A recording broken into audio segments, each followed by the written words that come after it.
दोस्तों, मुझे पता है आप सब लॉकडाउन में बोर हो रहे हैं, तो मैं आपकी बोरियत दूर करने के लिए लाया हूँ hello app, India's leading social media platform.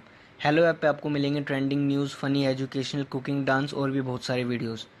इसके अलावा latest updates of your favourite celebrities. तो देर किस बात की है, अभी डाउनलोड करो हेलो ऐप और करें अपनी बोरियत का खात्मा।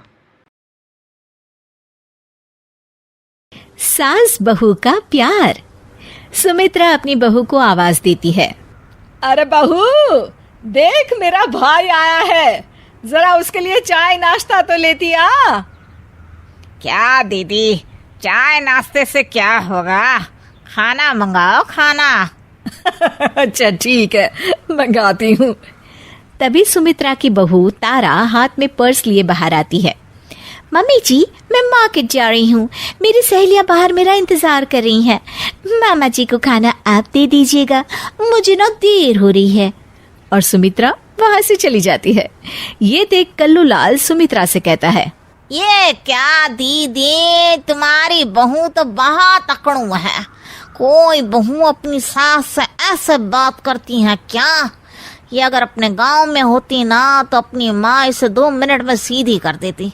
तुम कहो तो मैं अभी माँ को फोन करके बुला लेता हूँ। अरे नहीं नहीं कल्लू, पहले का जमाना और था, अब जमाना बदल गया है। हमें बहू को अपनी बेटी की तरह रखना चाहिए। और वैसे भी ये किस किताब में लिखा है कि शादी के बाद लड़की की आज़ादी छीन कर उसे 4 दीवारी में कैद कर दूं? उसे भी अपनी मर्जी से जीने देना चाहिए। अरे इसी का नाम जिंदगी है।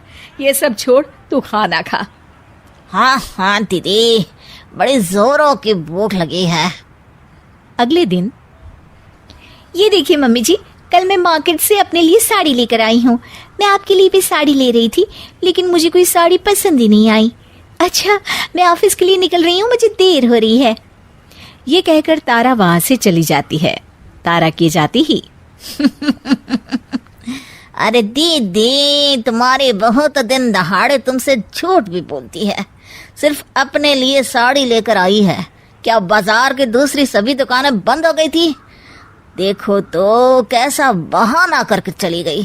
राम कसम दीदी, देख लेना, ऐसी बहुएं ज्यादा दिन अपनी सास से निभा नहीं पाती।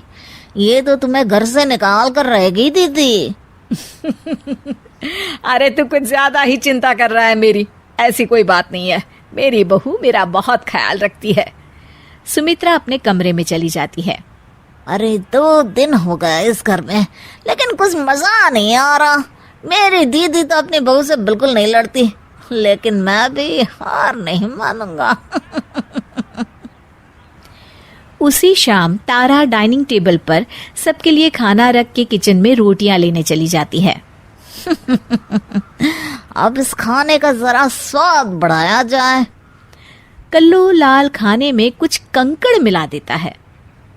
अब इस खाने को खा के मेरी दीदी अपनी बहू की अच्छी खबर लेगी और मुझे आज सास बहू के झगड़े का लाइव एपिसोड देखने को मिलेगा।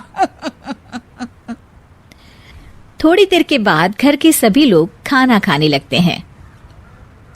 ओह, मेरे खाने में कंकड़ आ गया। अरे बहू, आज तुमने कैसा खाना बनाया है? पता नहीं पापा जी, मैंने तो रोज की तरह ही खाना बनाया है।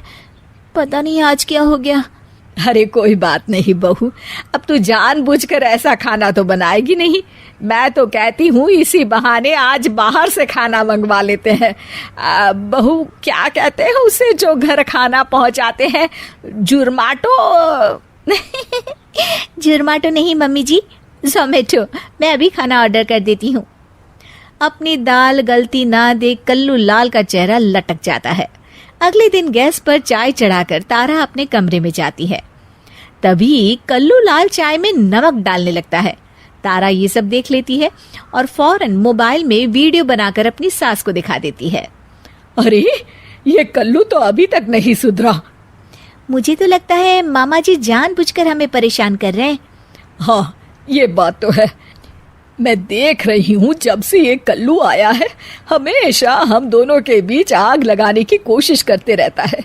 इसे इस घर से भागना ही पड़ेगा, लेकिन जबरदस्ती भी तो निकाल नहीं सकते।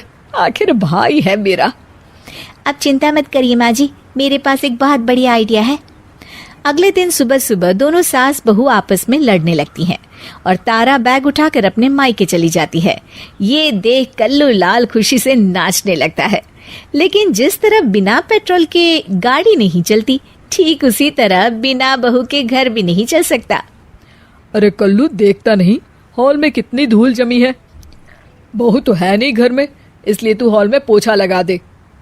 कल्लू लाल हिचकिचाते हुए कहता है, जीजा जी, अब मैं हॉल में पोछा लगाते हुए अच्छा लगूंगा क्या? अरे तुझे किस बात की शर्म? लल्लू लाल की दुकान पर दिन भर झूठे बर्तन धोता था, भूल गया क्या? चल फटाफट हॉल को चमका दे। मजबूरी में कल्लू लाल को फर्श पर पोछा लगाना पड़ता है। अगले दिन, अरे सुन कल्लू। जी दीदी। देख कल्लू, खाना बनाने के लिए बहू तो है नहीं घर में, इसलिए हमें बाहर से खाना मंगा कर खाना पड़ेगा।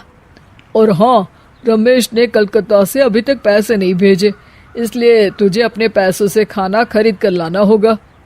कल्लू लाल जोश में आकर हाँ तो कर देता है, लेकिन कुछ दिनों बाद, अरे ये क्या, मेरे इतने सारे पैसे खर्च हो गए, ऊपर से मैं इस घर का रामू काका बन गया हूँ। अरे मैं अपने पैसों से दूसरों के घर के खर्चे उठाओ, इतना बड़ा भी बेवकूफ नहीं हूँ। इससे अच्छा तो मैं फिर से लल्लू लाल के यहाँ जलेबियाँ तल के 4 पैसे ही कमा लूँ। मैं कल ही बस पकड़कर अपने गांव चला जाऊंगा। अगले दिन ठीक ऐसा ही होता है। कल्लू लाल बस पकड़कर सीधा अपने गांव निकल जाता है और उसके जाते ही तारा वापस आ जाती है और सभी मजे से रहने लगते हैं।